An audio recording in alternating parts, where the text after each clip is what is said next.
ಸುರಿಯುತ್ತಿರುವ ಭಾರೀ ಮಳೆಯ ಮಧ್ಯೆ ಯಕ್ಷಗಾನ ಪ್ರದರ್ಶನವನ್ನ ನಿಲ್ಲಿಸದೆ ಕೊನೆವರೆಗೂ ಕೂಡ ಆಟ ಮುಂದುವರಿಸಿದಂತಹ ವಿಡಿಯೋವೊಂದು ಸಾಮಾಜಿಕ ಜಾಲತಾಣದಲ್ಲಿ ವೈರಲ್ ಆಗ್ತಾ ಇದೆ.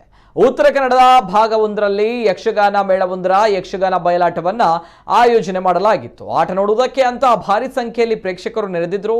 ಈ ವೇಳೆ ಏಕಾಏಕಿ ವರ್ಣನ ಆರ್ಭಟ ಶುರುವಾಗಿದೆ. ಪ್ರೇಕ್ಷಕರು ಭಾರೀ ಮಳೆ ಕಾರಣ ಸ್ಥಳದಿಂದ ಎದ್ದು ಹೋಗಿದ್ದಾರೆ. ಸುರಿತಾ ಇರುವಂತಹ ಮಳೆಯ ಮಧ್ಯೆಯೂ ಕೂಡ ಆಟ ಮಾತ್ರ ನಿಲ್ಲಲಿಲ್ಲ.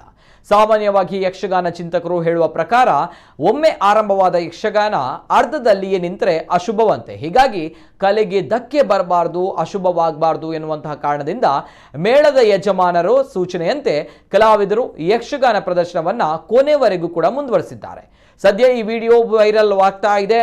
ಕಲಾವಿದರ ಕಲಾನಿಷ್ಠೆಗೆ ಯಕ್ಷ ಅಭಿಮಾನಿಗಳು ಶರಣಾಗಿದ್ದಾರೆ.